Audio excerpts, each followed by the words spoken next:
कर्जा हो गया तो हो जाने दो, तो भी कथा कह रही है। व्यापार में घाटा जा रहा है तो भी कथा कह रही है। घबराना नहीं है अपने को, बिल्कुल नहीं घबराना अपने। ऐसा कोई मनुष्य संसार में दिखा दो जिसको दुख नहीं हो, जिसको दुख नहीं हो। एक संत तालाब के किनारे बैठकर तप कर रहे हैं, उनको दुनिया के लोग कहते कितना जोरदार संत है, इसको कोई दुख नहीं है।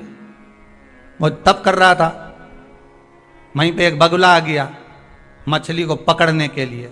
संत ने देख लिया, आंखें खोल के बगुला को भगा दिया। संत 2-1 साल बाद मर गए, प्राण छूट गए। ऊपर गए तो कहा इनको नरक में पटक दो। तो संत ने कहा हमने क्या बुरा काम करा, राम राम जपा, कृष्ण नाम जपा, भगवान का भजन किया, और तुम कह रहे हो कि नरक में भेजा। क्यों भेजा, किस लिए? तो कहा बगुला का व्रत था, 1 महीने से उसने भोजन नहीं किया था, उसका भोजन वहीं पर लिखा हुआ था, उसको वो मछली पकड़ना थी, खाना थी, पर तुमने भगा दिया, इसलिए तुम्हें नरक भोगना पड़ा। ठीक है। अब इनकी गादी पे दूसरे संत को बिठाया, दूसरे बाबा को बिठाया। अब दूसरा बाबा बैठा तो गुरुजी ने सपने में आकर कहा बेटा बगुला बिल्कुल मत भगाना। ये भी तप करने बैठा, बगुला आ गया, इसने नहीं भगाया। ये भी 2 साल बाद मर गया, प्राण छोड़कर ऊपर गए, तो इसको भी नरक मिला। इसने पूछा मेरे को नरक काय के लिए भेज रहे हो? तो क्या बेचारी मछली पानी में से पुकार रही थी कि तू संत है, साधु है, गुरु है, मुझे बचा ले। एक जरा सी ताली बजाता तो बगला भाग जाता, पर तूने सामने देखकर भी मछली का भक्षण करवाया, इसलिए तुझे नरक भेजा।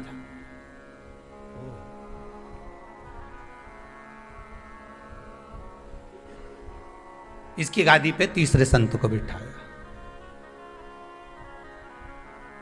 ये भी तप करने गया। एक रात्रि पहले इनके गुरुजी ने भी कह दिया चक्कर में मत पड़ना, बगुला के चक्कर में हम दोनों नरक में बेटा, चिंता मत करना, ना भगाना ना खाने देना। जैसे ही बगुला आए तो आंख बंद करके राम राम गा, बस कुछ मत कर। यही शिव पुराण की कथा कहती है।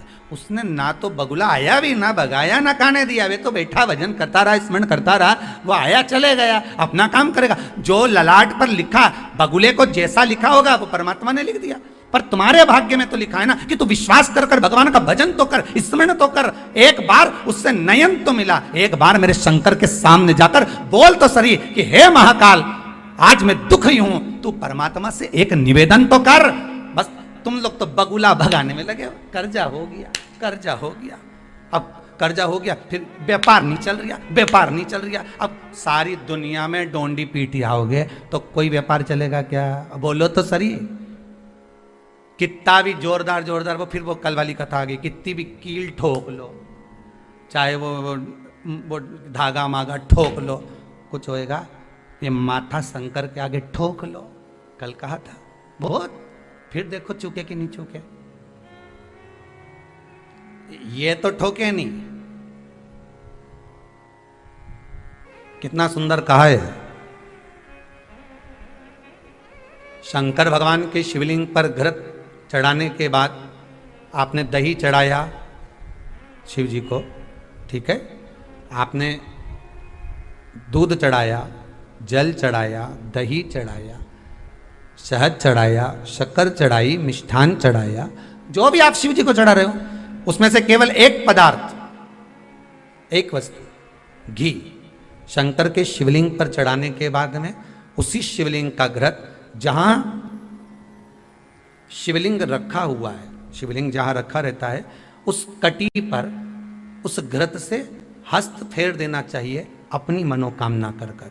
जो अभिषेक आपने किया है वो अभिषेक का फल भगवान भोलेनाथ कुछ ही दिन में प्रदान कर देते हैं। मात्र उंगली फेर देने पर, घृत पात्र की उंगली, घृत का जो आप अभिषेक कर रहे हो, जल चढ़ा रहे हो, दूध चढ़ा रहे हो, आप पंचामृत सामग्री समर्पित कर रहे हो, आप दुनिया की सारी वस्तु भगवान को दे रहे हो, तो घी चढ़ाते समय जब घी चढ़ जाए, शंकर के शिवलिंग पर घी चढ़ गया, उसकी एक उंगली लेकर शिव मंदिर में जहां शंकर जी पिंडी पर बैठे हैं उस जलाधारी पर जो शिवलिंग रखा हुआ है उसके चारों तरफ उस घृत को लगा देना चाहिए अपनी कामना कर कर। महाराज शिव उसको स्वीकार करता है। क्यों? शंकर और पार्वती के मिलन स्थल, माता पार्वती की गोद में भगवान शंकर का जो शिवलिंग स्वरूप विराजमान है, हस्त कमल के अंतर्गत जो भगवान विराजमान है, उसका फल चोगना मिल जाए। शक्तिपीठ नाम सुना है? अरे बोलो तो, जितने लोग कथा सुन रहे, शक्तिपीठ नाम सुना है? शक्तिपीठ का मतलब क्या होता है? जहां पर माता सती के अंग के टुकड़े होकर गिर पड़े, वो शक्तिपीठ के रूप में निर्मित हो गए। तो जितनी भी शक्तिपीठ होती है, उन शक्तिपीठ में आप लड्डू चढ़ाएं, पेड़ा चढ़ाएं, वस्त्र चढ़ाएं, आभूषण चढ़ाएं, सोना चढ़ाएं, चांदी चढ़ाएं, मुद्रा चढ़ाएं, आपकी मर्जी पड़े करोड़ों रुपए चढ़ाएं, मना नहीं है। पर शक्तिपीठ का दर्शन करने जब जाएं तो कम से कम थोड़ा साथ में गाय का घृत, असली घी साथ में लेकर अवश्य जाएं। क्यों? शक्तिपीठ पर भी घी समर्पित करने से मनोकामना पूर्ण हो जाती है। आप आएंगे शक्तिपीठ का दर्शन करके और मनोकामना पूर्ण होना है, मात्र शक्तिपीठ। आप चढ़ाएं वस्तु, ढेर चढ़ाएं, आप सोना चांदी अंबारियों में धन दौलत सब चढ़ाएं, पर साथ में आप चुनरी चढ़ा रहे हैं, साड़ी चढ़ा रहे हैं, घृत भी दीजिए, घृत भी प्रदान।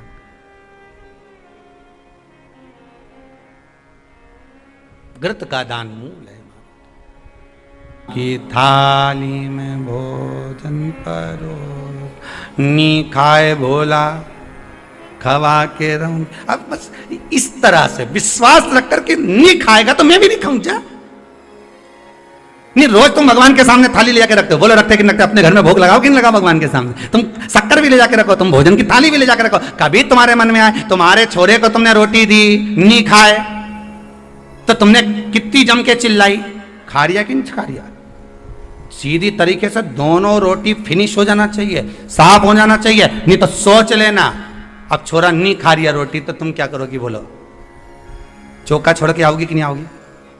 देवरानी से कहा, ले जरा रोटी उतार, तुम अब भी आई जरा इसके, और खा, जल्दी खा। नहीं खाना तो तुम बेटी पालकी लगा के रोटी तोड़ी, सब्जी में मिलाई, इके पकड़ा, इसका मुंडा में खिलाया। बोलो, खिलाया कि नहीं खिलाया? कभी तुमने भगवान के साथ ऐसा करा कि नहीं खाए तो आज खिला के मानूंगी? अरे बोलो तो जरा। और जब छोरा को तुम इतने प्रेम से नहीं खाए खिलाऊंगी, ले खाए कि नहीं खाए, और दोष दिया, खा, खाए कि नहीं खाए, बोल, मुंडा खोल, खाए कि नहीं खाए, इन रोटी थोड़ी। अब छोरा आंसुड़ा बहाते जाए, खिलाते जाए। माँ क्यों खिला रही है? क्योंकि ये दुबला हो जाएगा, बीमार पड़ जाएगा, 4 दिन नहीं खाएगा, बीमार हो जाएगा, तो माँ उसको खिला रही है, प्रेम बस खिला रही है। तुम कभी प्रेम से भगवान से झगड़ा करके बता, सुने कि नहीं सुना? पर तुमने तो केवल थाली रख दी, भगवान के आगे घंटी ला दी, थोड़ा सा पानी था ऐसा फेर दिया, भगवान के भोग लगा के थाली ले गई, अंदर खुद जाके निपटा गई, लाई जा। और आस क्या कर रही है कि भगवान तो हमारी सुन ही नहीं रिया। भगवान के जैसा प्रेम से छोरा को खिलाए, ऐसी तो कभी हमें नहीं खिलाई। भगवान भी सोचा ऐसी प्रेम से एक दिन तो कह देती।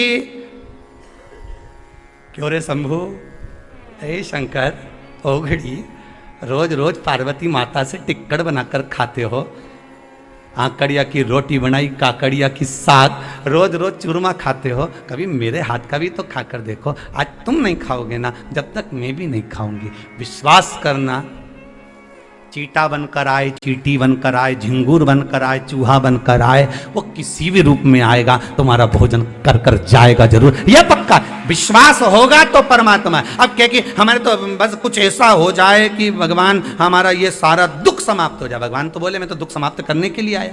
सही है कि गलत है? भगवान क्या करे? भगवान तो दुख ही समाप्त करे। पर तुम्हारा विश्वास भी तो जागृत करो। कभी तो क्यों, जैसे छोरा के क्यों कि खाए कि नहीं खाए, कभी तो क्यों ओके कितने प्रेम से खिलाए। रसोई घर छोड़ के आ गई, 10 काम छोड़ा, पटका, तब जाके उसको खिलाया।